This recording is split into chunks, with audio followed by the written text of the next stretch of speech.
o mundo, a Fabiolândia. Eu, nesse parque temático, eu tenho uma propriedade imensa, um terreno que é meu, né, e eu quero construir lá a Fabiolândia. Eu tenho o dinheiro para construir esse parque temático, contratei uma empreiteira que vai construir esse parque temático, só que o meu terreno está do lado de uma zona de mananciais, de uma área de mananciais. Vou ter de fazer o quê? Um estudo de impacto ambiental. Isso vai gerar um relatório de impacto no meio ambiente, né, fazer o EIA-RIMA.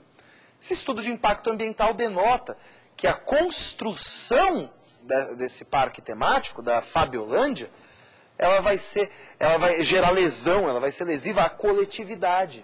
Por quê? Porque ela vai gerar danos ao meio ambiente. Pode ser que isso ocorra? Pode ser que ocorra uma situação dessa.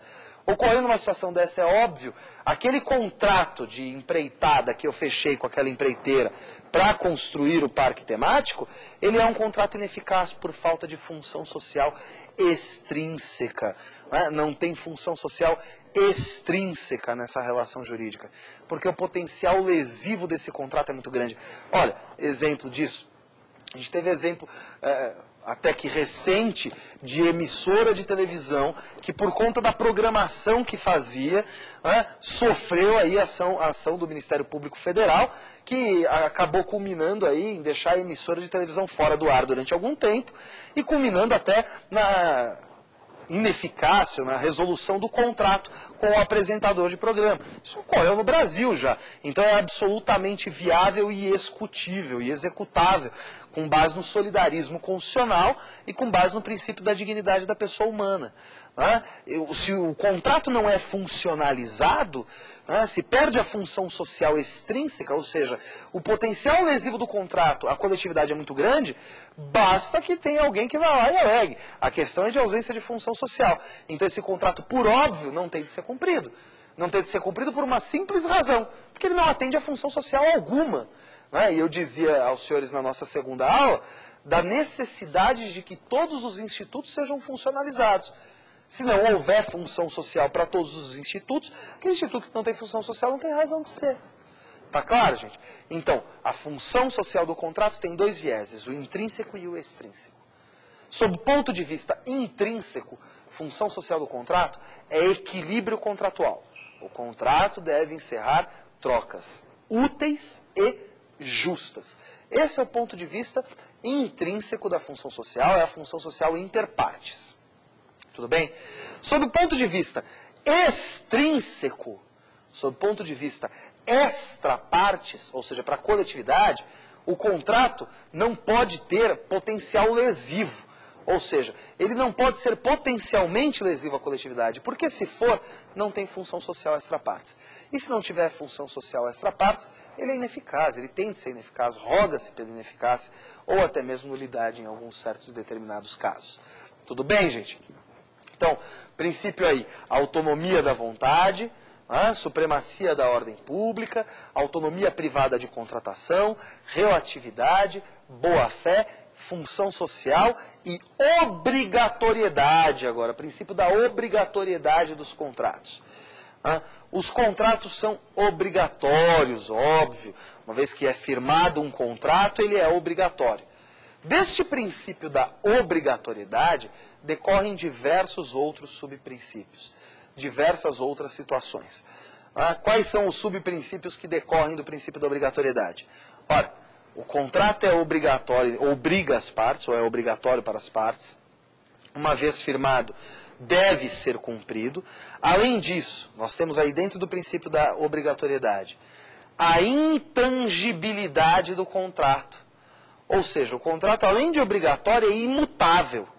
O contrato só pode ser mudado se for alterado pelas partes que o entabularam. Essa é a intangibilidade do contrato. Tá claro? Ele só pode ser alterado se for alterado pelas partes que efetivamente entabularam esse contrato. Então, dentro desse princípio da obrigatoriedade dos contratos, nós temos a intangibilidade. E temos mais. São decorrências lógicas do princípio da obrigatoriedade duas situações que parecem antagônicas.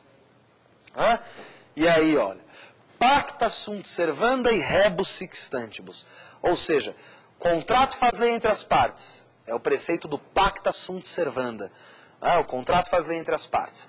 De outro lado, nós temos a cláusula rebus sic stantibus. Duas situações que parecem antagônicas, mas ambas derivam do mesmo princípio da obrigatoriedade contratual. Tanto pacta sunt servanda quanto a rebus sic stantibus. Se nós imaginarmos aí essa situação do pacta sunt servanda que diz o contrato faz lei entre as partes. E o contrato deve mesmo fazer lei entre as partes. Uma vez que nós temos uma relação contratual, as partes devem restar obrigadas a essa relação contratual. Sob pena de haver o banalismo da relação contratual, sob pena da ruptura da segurança jurídica. E o contrato deve mesmo fazer lei entre as partes. Mas, ao mesmo tempo, nós não podemos negar que um contrato, se por motivo imprevisível ou extraordinário, gera onerosidade excessiva a uma das partes, nós temos uma situação muito grave. Uma situação que desequilibra a relação contratual. Então, essas figuras de pacta sunt servanda e rebus sic stantibus, o contrato faz lei entre as partes e teoria da imprevisão, elas não são antagônicas, mas sim são metacomplementares. Então, só para a gente lembrar aí, a cláusula rebus sic stantibus, ou teoria da imprevisão, tem diversos nomes. Então, a gente pode chamar aí de cláusula rebus sic stantibus, a gente pode chamar de teoria da imprevisão, a gente pode chamar de teoria da objetivação contratual, a gente pode chamar de teoria da onerosidade excessiva. São diversos nomes que tem a cláusula rebus sic stantibus. Teoria da imprevisão, onerosidade excessiva, objetivação contratual.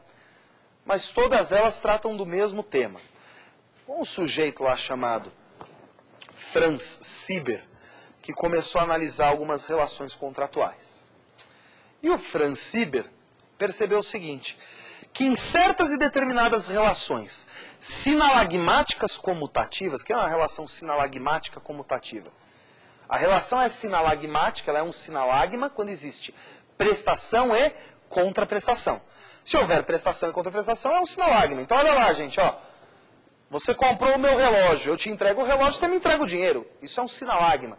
Prestação e contraprestação. Comutativa. Por que a relação tem que ser comutativa? Comutativa é aquela que não envolve risco. Porque você pode comprar o meu relógio assumindo o risco deste relógio vir a existir ou não, ser fabricado ou não. Como você pode comprar um relógio que você já sabe que existe. Está comprando o meu relógio certo determinado, vai lá e me entrega o valor do relógio, eu lhe entrego o relógio. Isso é um sinalagma comutativo. É sinalagma porque tem prestação e contraprestação. Comutativo porque no momento em que você faz o contrato, você já sabe o que vai pagar e o que vai receber em troca do pagamento que está fazendo. Então, Franz Sieber começou a analisar e viu que em certas e determinadas relações sinalagmáticas comutativas, por vezes, a distância que a prestação e a contraprestação tomavam uma da outra era tão grande que não cabia mais falar em prestação e contraprestação.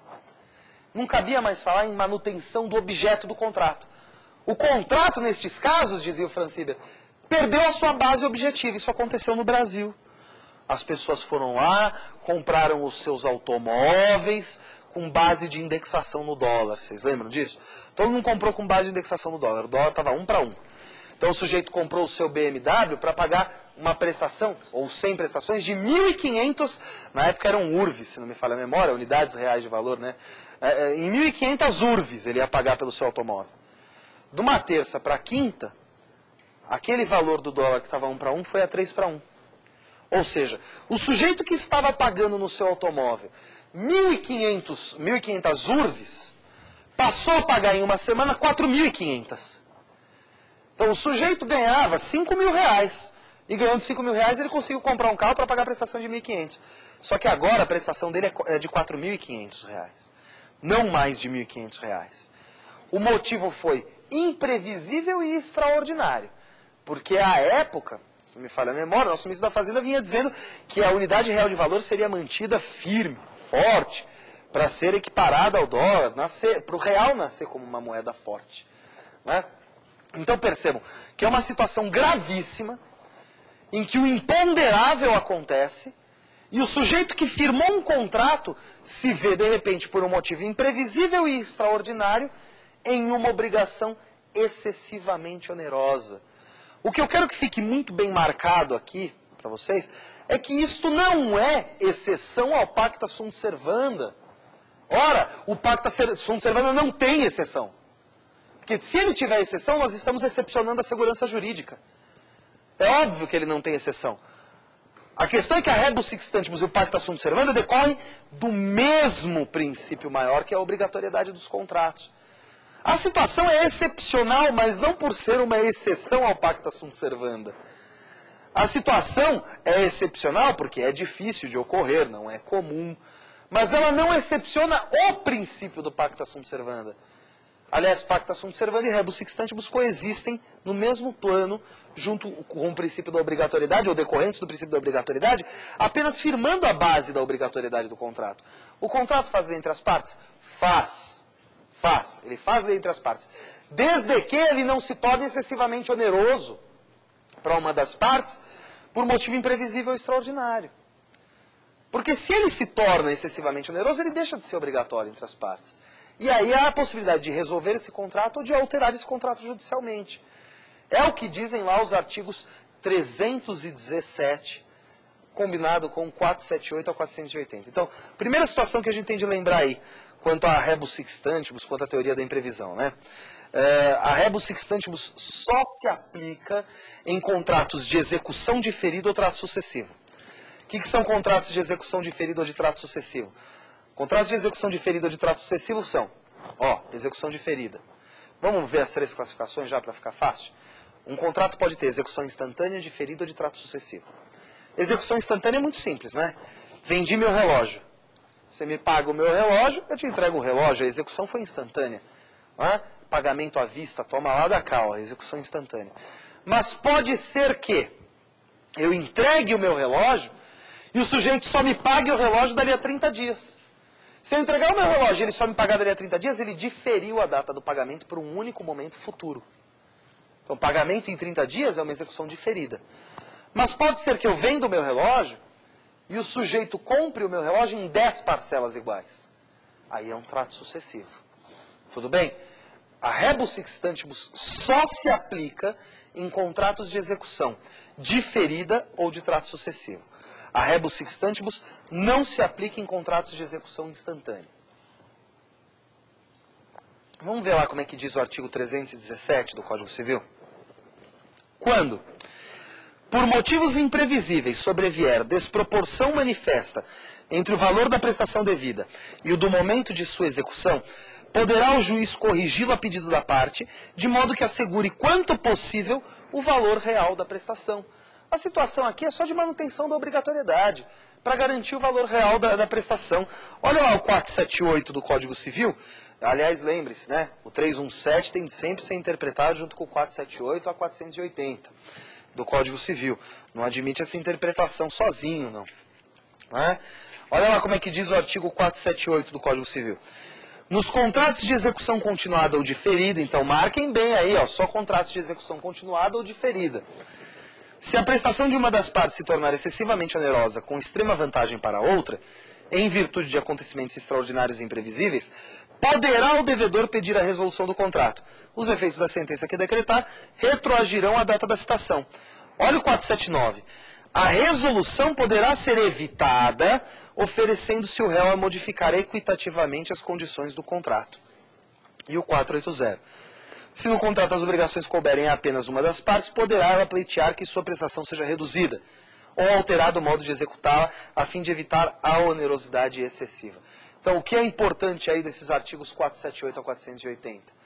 Que pode haver resolução do contrato, mas também pode haver revisão do contrato pela rebus sic stantibus. O contrato pode ser revisto.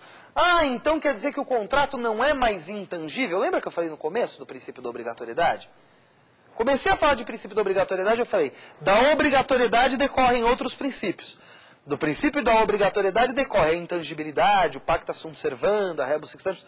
A intangibilidade diz o quê? O contrato não pode ser alterado, a não ser que seja alterado pelas partes. Então quer dizer que a possibilidade de revisão contratual aqui é exceção à intangibilidade do contrato? Também não. Não é situação de exceção à intangibilidade, que o contrato não é mais intangível. Não é disso que nós estamos tratando. O contrato continua sendo intangível, ele não pode ser alterado, ele deve ser cumprido da maneira como ele foi estipulado. No entanto, nesta situação excepcional, contempla-se junto com o princípio da obrigatoriedade do contrato